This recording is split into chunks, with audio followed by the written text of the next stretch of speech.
के नाम से इस देश का नाम भारतवर्ष पड़ा। पहले इस देश का नाम अजनाब खंड था, लेकिन जब से भरत का राज हुआ, इतने प्रतापी राजा हुए, इन्हीं के प्रपौत्र हैं प्रियव्रत के, तो तभी से इस देश का नाम भारतवर्ष पड़ा। इतना ऐसा परिवार था ये, सूर्यवंश है, यहाँ सूर्यवंश का वर्णन है। लेकिन होता क्या है, होए न विषय विराग भवन बसत बा चौथ बन, हृदय बहुत दुख लाग जन्म गयो हरि भक्त बिन। सोचा मनु जी ने कि विषयों से वैराग्य नहीं हो रहा, चौथा पन आ गया। अब देखिए सज्जनों, हाँ अपन लोगों को तो इतने छोटे छोटे विषय प्राप्त हैं अपन लोगों को, इनसे भी हमें वैराग नहीं हो रहा। एक मनु जिनकी पत्नी शत्रुपा, इतनी अच्छी पत्नी से भी कोई दिक्कत नहीं थी, और जिनके वो तानपाद प्रियव्रत जैसे पुत्र, पूरे मानव सृष्टि के रचयिता, सृष्टि के प्रथम राजा, लेकिन फिर भी उन्हें वैराग हुआ इस विषयों से कि क्या बताएं, चौथापन आ गया, अब विषयों से वैराग नहीं हो रहा। लीजिए क्या किया उन्होंने कि बरबस राज सुतहि नपदी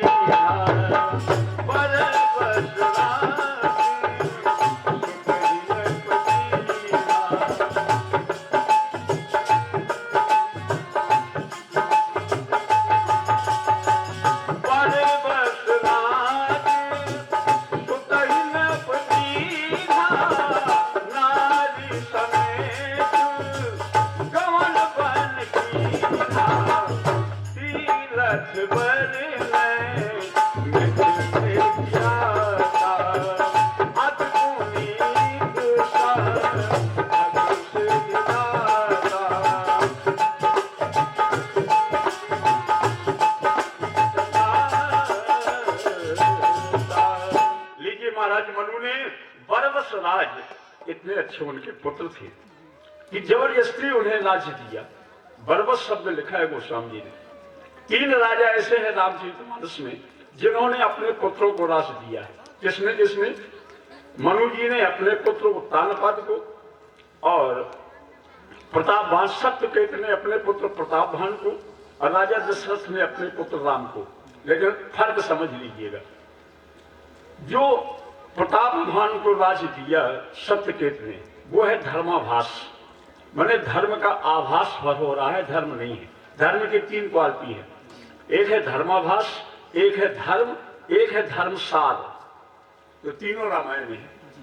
धर्माभास, भास का मतलब होता है सिर्फ आभास हो रहा है, धर्म नहीं है, है ना। तो उन्होंने राज दिया, जो प्रतापभान ने, अभी आगे उन्हीं की कथा आएगी। तो उसमें क्या आया कि जेठ सुतहि राज नृप दीन्हा, और नारी समेत गवन बन कीन्हा। उद्देश्य दोनों का एक है, राज देकर के वन में जाने का, भगवान के भजन करने का, दोनों राजाओं का उद्देश्य एक ही है, लेकिन फर्क है। सत्यकेत ने जो प्रतापभान को राज दिया, और प्रतापभान ने जेठा पुत्र होने के नाते राज स्वीकार भी कर लिया, क्योंकि पहले का ये नियम था राजाओं का कि जेठा पुत्र ही राज का अधिकारी होता था। यही बात द्वापर में भी हुई। गंधारी के अंदर ये बात थी, गंधारी भी गर्भवती थी और कुंती भी थी। तो गंधारी ये सोच रही थी कि मेरे पुत्र पहले हो जाए, क्योंकि मेरे पति जो हैं अंधे हैं, वो राज के अधिकारी नहीं है, और मेरे अगर पहले पुत्र हो जाएगा तो मेरा पुत्र राज का अधिकारी होगा। लेकिन ऐसा हुआ नहीं, कुंती की पहले पुत्र हो गए धर्मराज युधिष्ठिर, इसलिए वो राज के अधिकारी बने। तो देखिए उद्देश्य दोनों का एक है, वन में जाकर के भगवान के भजन करने का। लेकिन एक ये राजा है मनु की बरबस राज सुतहि नप दीन्हा, और नारी समेत गवन बन कीन्हा। जबरदस्ती राज दिया, माने बच्ची के ऊपर राज थोपा। उनका पुत्र राज नहीं ले रहा था, बोले नहीं पिताजी, आप अभी जिम्मेदारी संभालने के काबिल है, संभालिए। और तीसरे राजा कौन है? दशरथ, जिन्होंने जहां राम राज्याभिषेक की घोषणा की, तुरंत राम ने सोचा कि ये क्या हो रहा है। ऐसे पुनीत वंश में, पवित्र वंश में, सूर्य वंश में ये अनुचित कार्य है कि बड़े को ही राजा जे थे सुत ही। आखिर बड़े पुत्र को ही राजा क्यों बनाया जाता है? ये पवित्र भाव है। आज हमारा रामायण पढ़ना है, भगवान का भजन करना है, सब कुछ करना है, लेकिन लगता है कि भाई का ब्याह न हो तो हम को सब जायदाद मिल जाए, और यहां तक कि एक दूसरे को मार डालने के लिए तैयार है।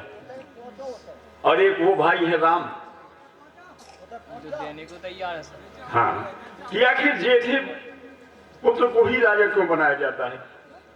और नहीं बनी, भरत को राज दिया। तो लीजिए, इसके बाद कहाँ गए? मनु और शत्रुघ्न नैमिषारण्य में।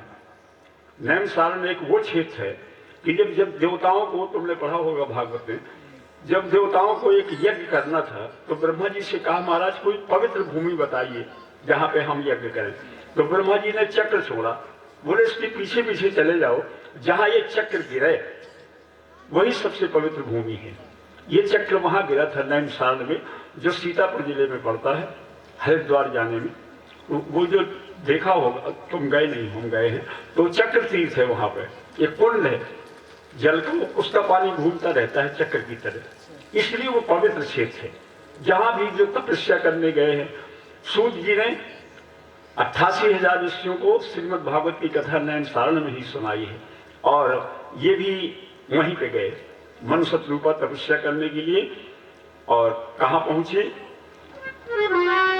कि पहुंचे जाए धेन मत पीरा, हरस नहाने निर्मल नीरा, हरस नहाने निर्मल नीरा।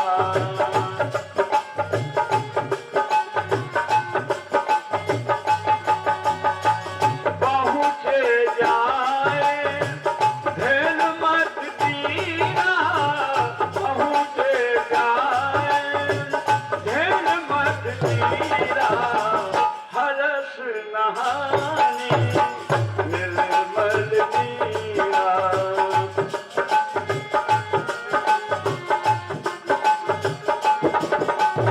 अब देखिए गोस्वामी जी की कविता देखिए, क्या लिखा उन्होंने कि पहुंचे जाए धेन मत तीरा।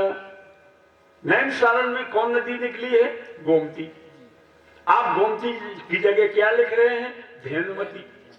अर्थ उसका वही है, धेन माने गो, लेकिन धेनुमती लिखा उन्होंने, जबकि गोमती नदी है वहां पर, तो धेनुमती भी गोमती ही है, धेनुमती का अर्थ ही पर्यायवाची गोमती है।